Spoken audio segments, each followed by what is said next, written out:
Wreckers, we need a diversion. Let's get some!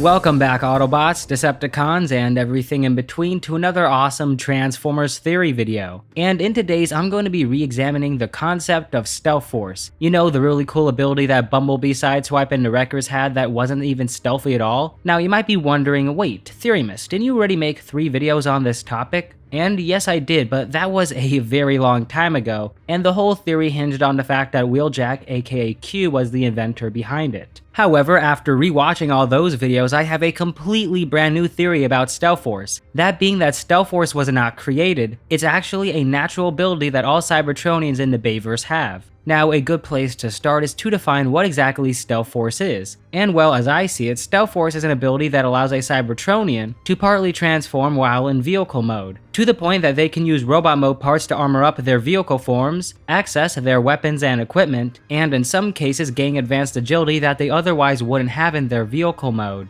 Now, something that you might be wondering is if all Cybertronians had this ability, how come we only saw it in Dark of the Moon? And well, this is where you're wrong, since we actually see Stealth Force being used in all 5 of Michael Bay's Transformers movies. Don't believe me? Well, let's take a look at Transformers 2007, and in this film we first saw Stealth Force being utilized by Barricade, since he would interrogate Sam in vehicle mode through the use of his interrogator arms. Now, this wasn't the only vehicle mode weapon that Barricade was supposed to have. You see, originally there was going to be a scene where Barricade would have deployed serrated drill-like missiles from his hood and fired them at Bumblebee during the chase scene. It's unknown why this scene was removed, however, because of its removal, the chase scene abruptly shifts from day to night. However, despite it not appearing in the film, it would make a cameo in IDW's Transformers movie adaptation comic, Transformers the Game, Transformers Forged to Fight, in the concept art for his Dark of the Moon Stealth Force toy, and as part of an upgrade set for Radio Shack's X-Mods Evolution Barricade model kit. Now, though Barricade is the only Transformer in the 2007 film that demonstrates the ability of Stealth Force, it appears that he wouldn't have been the only one to do so, since it appears that everyone's favorite yellow Autobot at one point would have as well. This is because Radio Shack would make an upgrade kit for their X-Mods Evolution Bumblebee model kit that had Bumblebee's missile launchers coming out of the sides of his doors and his cannon arm coming out of the hood of the car. This is the only piece of media that I could find that demonstrates 2007 Bumblebee with this ability, so it's unknown if Radio Shack made this on their own as a companion piece to their Barricade, or if they actually based this on an existing piece of concept art. Personally, I think the latter is true, since with the X-Mods line being 1/28 scale representations of real-world vehicles, the line would clearly be geared towards accuracy. However, that's just my 2 cents on the matter, but I would love to hear what you guys think. So with that said, let's move on to Revenge of the Fallen. And in this film, we see Stealth Force being used by 2 characters, one of which is Wheelie. And in this scene, we can see him deploy one of his eyes and use it as a telescope to spy on Michaela. And we can also see him deploy some satellite dishes to contact Soundwave. As for the other character, that of course would be Alice. And she would deploy her tail weapon in an attempt to scan Sam's brain, and use her tongue in order to strangle him. Nasty, I know. With that said, this takes us to Dark of the Moon, and as we know, Bumblebee and Sideswipe would use Stealth Force in order to protect Sentinel Prime from the Dreads, and the Wreckers would always stay in their Stealth Force modes when transformed. However, a character that you likely overlooked who used Stealth Force in the film would of course be the mouse Decepticon that was torturing Jerry Wang. And as we can see, it's sprouting out several tiny arms in order to grab his skin. With that said, this takes us to Age of Extinction, and in this film we would see Galvatron and Stinger both use Stealth Force in order to fire missiles at the Autobots, with Galvatron's forcing Optimus to transform. And since Galvatron and Stinger both have these missiles in vehicle mode, it wouldn't be too far-fetched to say that KSI would give similar weapons to all of their man-made prototypes as well. With that squared off, this takes us to Transformers: The Last Night.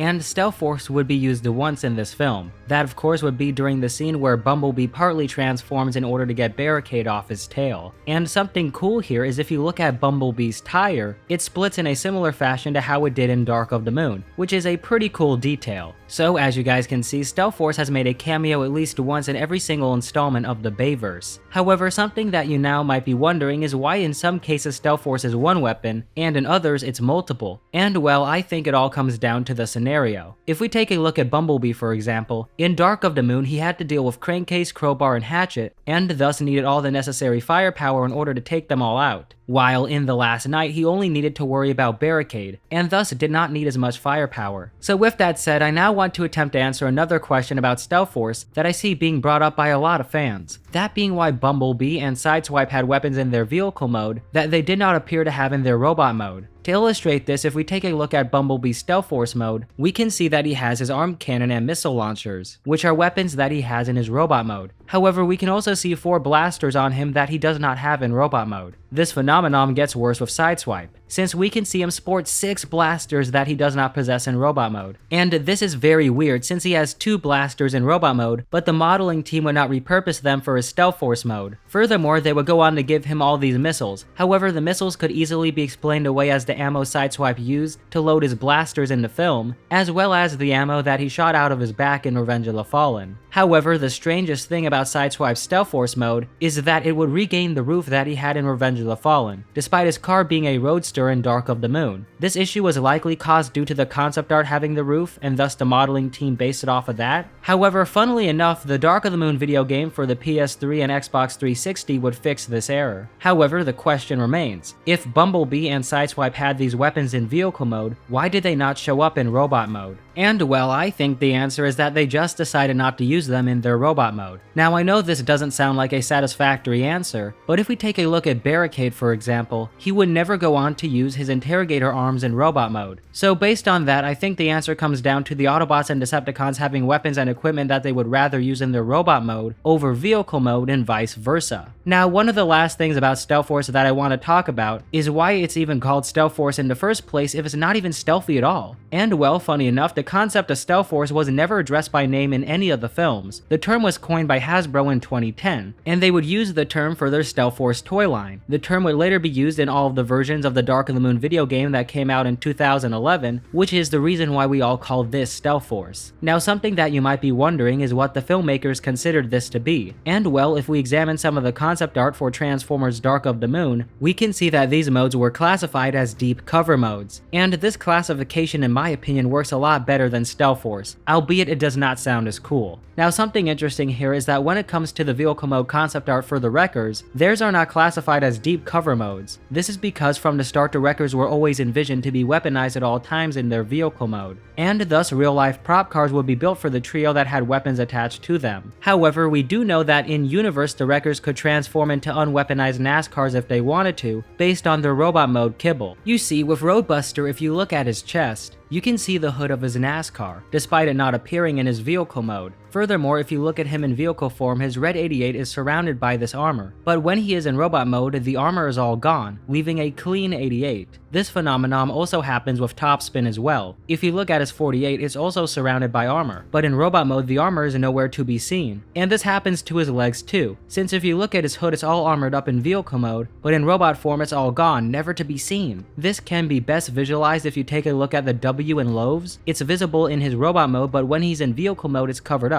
Lastly, the same thing also happens to Leadfoot as well. You see, in vehicle mode he doesn't have any doors, but in robot mode he does. So all in all, the Wreckers do have normal vehicle modes. They just choose to stay in Stealth Force mode all the time when transformed. Now, the last thing that I want to discuss is how Stealth Force was implemented into the rebooted continuity. And for those of you who may not know, after Transformers The Last Night, which was the last Transformers film directed by Michael Bay, Paramount decided to reboot the Transformers film franchise with the Bumblebee movie in 2018, and in that film Stealth Force would make a brief cameo, since we saw Bumblebee deploy some blasters in vehicle mode in order to take out some Decepticons. The sequel to Bumblebee, Transformers Rise of the Beast, which came out in 2023, would also show off Stealth Force in action, since the Terracon battle trap would shoot some missiles at Wheeljack and RC. And though this was the only instance of Stealth Force in the film, the filmmakers planned to have more of it. And we know this since if we look at this movie poster for Wheeljack, we can see that he has a giant blaster deployed on his roof. Lastly, Optimus Prime was also planned to have Stealth Force as well, since in this animatic for the chase scene, we can see him shooting at Scourge while in vehicle mode, which is something that I really wish we got to see in the final film. So with that said, there you guys have it.